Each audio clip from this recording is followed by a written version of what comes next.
સંધાન all Gujarat integrated classroom. સેટેલાઇટના માધ્યમથી જોડતી કડી એટલે સંધાન. નમસ્કાર દર્શક મિત્રો, સંધાનના ઇતિહાસ વિષયમાં આપ સર્વનું સ્વાગત છે.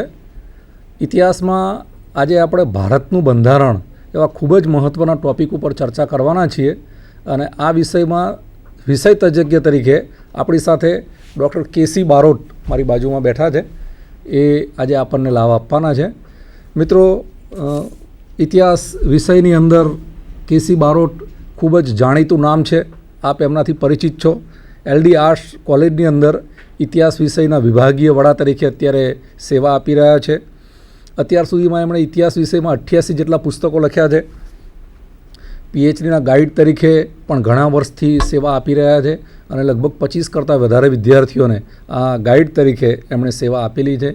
UPSC, GPSC અને અન્ય કોમ્પિટિશન એક્ઝામની અંદર એ માર્ગદર્શક તરીકે ખૂબ જ મહત્ત્વની ભૂમિકા ભજવી અને ગુજરાતના વિદ્યાર્થીઓને ખૂબ જ મદદરૂપ થઈ રહ્યા છે. ગુજરાત ઇતિહાસ પરિષદના ભૂતપૂર્વ પ્રમુખ તરીકે પણ એમણે સેવા આપેલી છે. IGNOU, આંબેડકર અને રક્ષા યુનિવર્સિટીમાં પણ એ આસિસ્ટન્ટ કોઓર્ડિનેટર તરીકે સેવા આપી રહ્યા છે. અમેરિકન બાયોગ્રાફિક ઇન્સ્ટિટ્યૂટમાં પણ માનદ સભ્ય છે. સ્કૂલ ટેક્સ બોર્ડમાં પણ એમને મુખ્ય વિષય નિષ્ણાત તરીકે સેવા આપેલી છે અને આપી રહ્યા છે. સેમકા ધોરણ 10 અને 12માં ઇતિહાસમાં વિષય નિષ્ણાત તરીકે પણ સેવા આપી રહ્યા છે.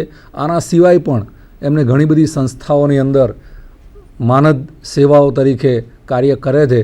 ગુજરાતના ઘણા બધા શહેરોની અંદર એ ઇતિહાસ વિષયને સતત જીવંત રહે એ માટેના પ્રયત્નો કરી રહ્યા છે. અને સૌથી મહત્ત્વનું કે બંધારણ ઉપર એમણે ખૂબ જ કામ કરેલું છે. તો આવા સરસ મજાના ટૉપિક ઉપર વિષય નિષ્ણાત તરીકે આપણને કેસી બારોટ સાહેબ મળ્યા છે, તો આપણે એમનું સ્વાગત કરીએ છીએ. Thank you sir. બંધારણ એટલે આમ તો મારી દ્રષ્ટિએ ઘરની અંદર પણ અલિખિત બંધારણ હોય છે. સંસ્થાઓ હોય તો સંસ્થાનું પણ એક બંધારણ હોય છે. એ જ રીતે રાષ્ટ્ર તો રાષ્ટ્રનું પણ બંધારણ હોય છે. પણ એ બંધારણ એટલે શું? સાવ હસમુખભાઈ પાયાનો પ્રશ્ન છે. બંધારણ ને બહુ ભારેખમ વ્યાખ્યામાં આપણે નહીં બાંધીએ. સામાન્ય વિદ્યાર્થી પણ સમજી શકે. તમે જેમ ઘરનું ઉદાહરણ આપીને કહ્યું એ પ્રમાણે, તો એ રીતે જોઈએ તો બંધારણ એટલે નીતિ નિયમોનો સંગ્રહ. ઘર માટે પણ હોઈ શકે, સંસ્થા માટે પણ હોઈ શકે અને આપણા રાષ્ટ્ર માટે પણ હોઈ શકે, કોઈ સંસ્થા માટે પણ હોઈ શકે. ચોક્કસ નીતિ નિયમોમાં બાંધીને જે સંસ્થા એ પ્રમાણે વર્તે એને બંધારણ કહીએ આપણે. અચ્છા, બંધારણના મુખ્ય પ્રકારો કયા કયા છે? મુખ્યત્વે હસમુખભાઈ બંધારણના 3 પ્રકારો જે ખાસ આપણે મોટા મોટા કહી શકીએ. પહેલું બંધારણ લાંબી પ્રક્રિયા પછી જે તૈયાર થયું હોય એ બંધારણ ઘડતરની જે પ્રક્રિયા હોય એ પ્રકારનું બંધારણ. બીજી વાત એ છે કે લિખિત અને અલિખિત બંધારણ. અને ત્રીજું સુપરિવર્તનશીલ અને અપરિવર્તનશીલ બંધારણ. આ 3 ભાગોમાં મોટે ભાગે બંધારણના વિદ્વાનોએ બંધારણને વહેંચ્યું છે. આ એના 3 પ્રકારો ગણાવ્યા છે. અચ્છા, ભારત 1947માં મિત્રો સ્વતંત્ર થયું. સ્વતંત્રતા પછી સૌથી પહેલી જરૂરિયાત રાષ્ટ્રની ફરજો અને નાગરિકોની ફરજો અને બીજું આખું જે કંઈ ભવિષ્ય કઈ રીતે નિર્માણ કરવાનું છે એ સંદર્ભની અંદર ભારતનું બંધારણ પણ ઘડવા માટે પ્રયત્નો થયા. તો સાહેબ, એ બંધારણ ઘડતા કેટલો સમય લાગ્યો? બંધારણ ઘડતરની પ્રક્રિયા આમ જોવા જાવ તો ઘણી વહેલી શરૂ થઈ ગઈ હતી. મહાત્મા ગાંધીએ તો સૌથી પહેલું છે 2021માં અસહકારનું આંદોલન શરૂ કર્યું, ત્યારથી જ એનો ઇશારો કર્યો હતો અને અવારનવાર એની રજૂઆત થતી ગઈ. પણ બંધારણ આપણે સ્વાતંત્ર્ય પ્રાપ્તિ પછીનો જે સમય છે એની સાથે 2 વર્ષ 11 માસ અને 18 દિવસ જેટલો લાંબો સમય લીધા પછી ડૉક્ટર બાબા સાહેબ આંબેડકરના અધ્યક્ષપણા નીચે આખી પ્રક્રિયા પૂરી કરવામાં આવી. ઘણા બધા એમાં વિષય નિષ્ણાતો હતા અને એ તજજ્ઞોએ ભેગા મળીને દુનિયાભરના સારા સમવાય બંધારણોનો અભ્યાસ કરીને આ બંધારણ તૈયાર કરેલું. એટલે એમાં આટલો સમય લાગ્યો. અચ્છા, એના આધાર સ્ત્રોત કયા કયા છે?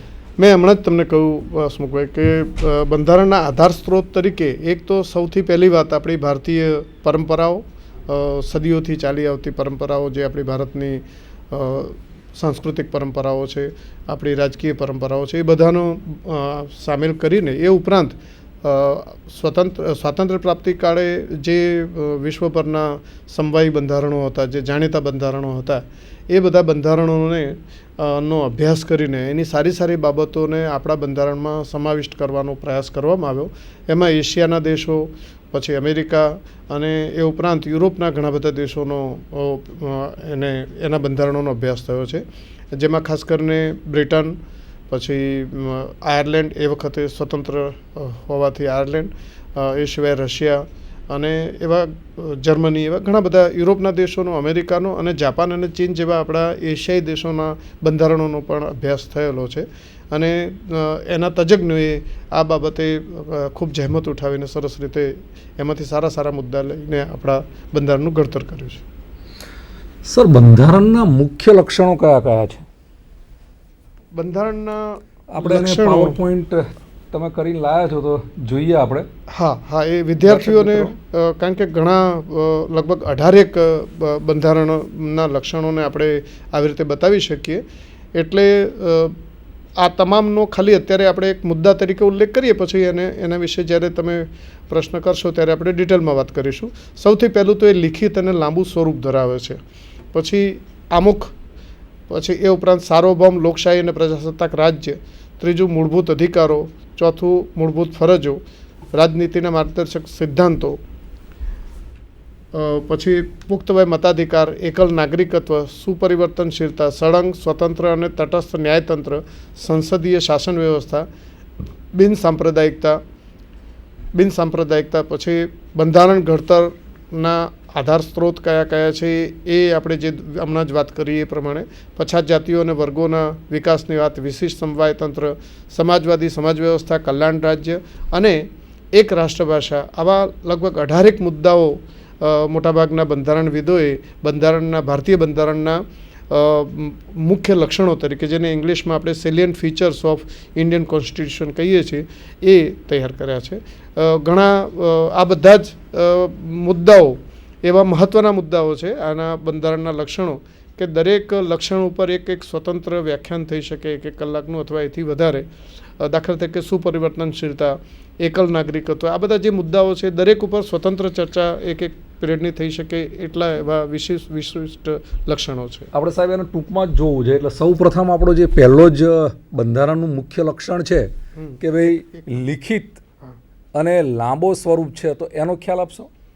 ભારતનું બંધારણ લિખિત અને લાંબા સ્વરૂપનું એટલા માટે છે, જો ભારત સિવાય લોકશાહી અને સમવાયી બંધારણોની જે પ્રક્રિયા શરૂ થઈ એ પ્રક્રિયામાં આપણે જોઈએ તો ઇંગ્લેન્ડથી ખાસ કરીને આની આપણને શરૂઆત જોવા મળે છે લોકશાહી અથવા સમવાયી બંધારણોની.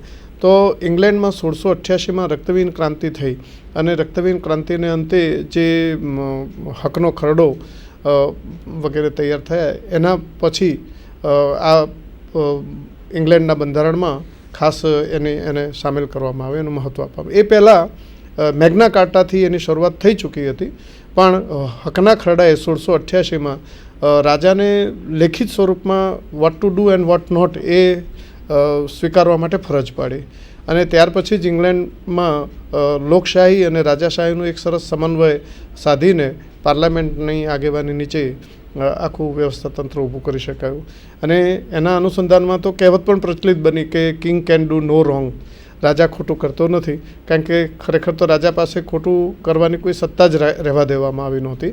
પણ જેમ્સ બીજાના શાસનને અંતે જ્યારે રક્તબીન ક્રાંતિ થઈ અને રક્તબીન ક્રાંતિ પછી એની દીકરી મેરી અને એના જમાઈ વિલિયમ ઓફ ઓરેન્જે જ્યારે સત્તાના સૂત્રો સંભાળ્યા, ત્યારથી ઇંગ્લેન્ડની પ્રજાએ ખાસ કરીને તેના પાર્લામેન્ટના આગેવાનો, એના કોર્પોરેશનના સભ્યો અને હાઉસ ઓફ લોર્ડ્સ અને હાઉસ ઓફ કોમનના સભ્યો, આ બધા પાર્લામેન્ટના જે હતા એ બધાએ ભેગા થઈને રાજા અને રાણીને એવી ફરજ પાડી કે બંધારણ ઇંગ્લેન્ડના લોકોનું એક પ્રતિનિધિત્વ દર્શાવે અને એમની શું કરવું અને શું ના કરવું એવું રાજાને લેખિત સ્વરૂપમાં આપી દીધું.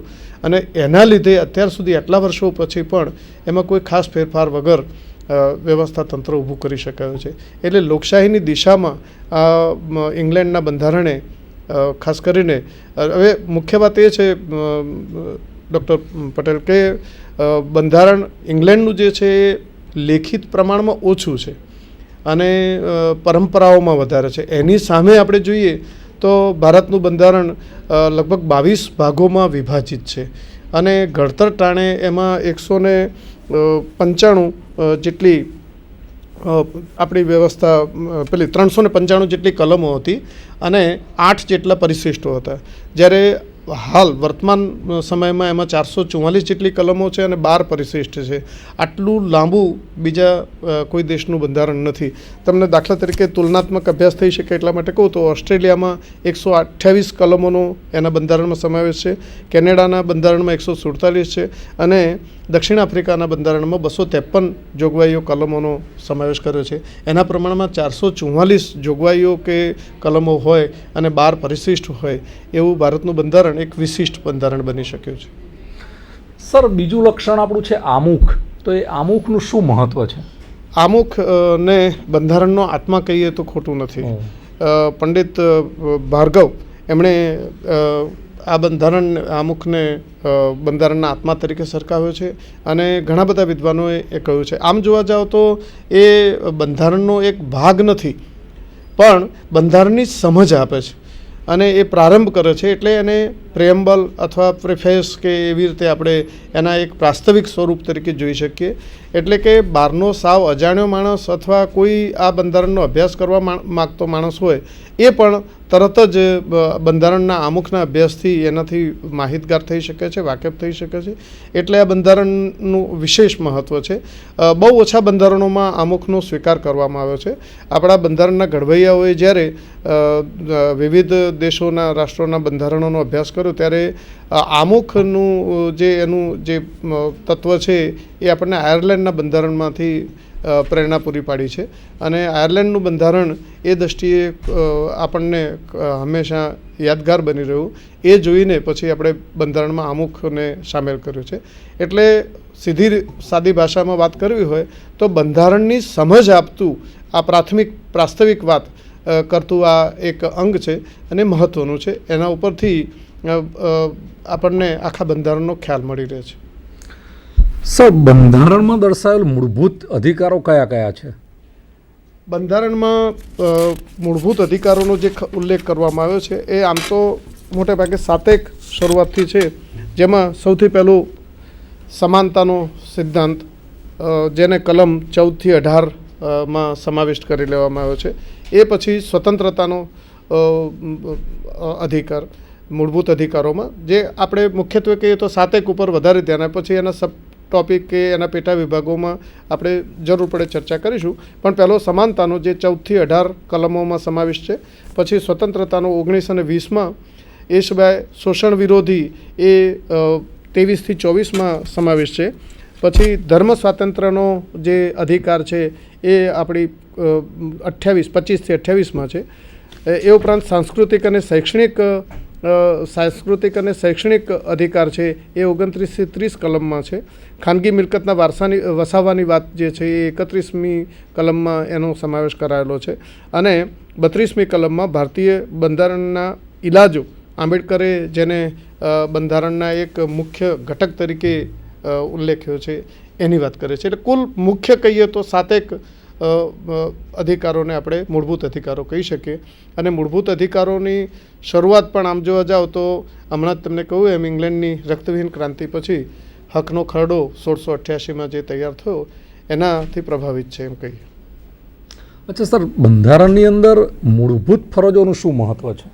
આપણા બંધારણ ઘડતર ટાણે આપણે બંધારણમાં મૂળભૂત અધિકારોનો જ સમાવેશ કર્યો હતો અને મૂળભૂત ફરજોને સામેલ કરી નહોતી. પણ આગળ જતાં એમ લાગ્યું કે આ વસ્તુ અંદર સામેલ કરવી જરૂરી છે. અને રશિયા તથા આપણા એશિયાના ચીન કે આ બધા રાષ્ટ્રોમાં પણ, જાપાન વગેરેમાં પણ જ્યારે આપણે ફરજોનો સમાવેશ કરેલો હતો ત્યારે પાછળથી 42માં બંધારણીય સુધારા મુજબ 1976માં આ ફરજોનો આપણે એમાં ઉમેરો કર્યો છે. ફરજ અને હક અથવા અધિકાર એ સિક્કાની બે બાજુ જેવા છે. એટલે સાચી વાત તો એ છે કે જેણે અધિકાર ભોગવવો હોય એણે પોતાની ફરજનું પણ પાલન કરવું જોઈએ. અને ફરજ પાલનમાં બહુ સામાન્ય બાબતો છે, ખાસ કરીને બંધુત્વ, પછી એખલાસની ભાવના છે, સમાનતાના લોકોના મૂળભૂત અધિકારોના રક્ષણ માટે જાગૃતિ છે. એ સિવાય આપણું પર્યાવરણ, કુદરતી સંપત્તિ, સ્ત્રી સન્માન, રાષ્ટ્રીય પ્રતીકો અને રાષ્ટ્રધ્વજ વગેરેનું સન્માન, આ બધી બાબતોને આપણે મૂળભૂત ફરજોમાં સમાવિષ્ટ કરી શકીએ છીએ. એટલે જો સીધી સાદી વાત છે કે આપણે હકનું કે અધિકારનું ભોગવટો કરવા માગતા હોઈએ તો આપણે આપણી ફરજોનું પણ ચોક્કસ ધ્યાન રાખવું જોઈએ. અને એ દૃષ્ટિએ ફરજોનું વિશેષ મહત્ત્વ છે. કોઈ કારણસર ફરજોનું આપણે એમાં બંધારણ ઘડતર વખતે સામેલ કરી નહોતી, એ આગળ જતાં આપણે સામેલ કરી લીધી છે. અને હવે હું એમ કહું કે ફરજો અને હકો બંને એક સિક્કાની બે બાજુની માફક આપણે એનો ઉપયોગ કરી રહ્યા છીએ. અચ્છા સર, ભારતીય બંધારણ અનુસાર રાજનીતિક માર્ગદર્શક સિદ્ધાંતોની તુલનાત્મક ચર્ચા કરીએ. એટલે રાજનીતિના માર્ગદર્શક સિદ્ધાંતો અને મૂળભૂત અધિકારોની તુલના મોટેભાગે વિદ્વાનો અને જાણકારો કરતા હોય છે.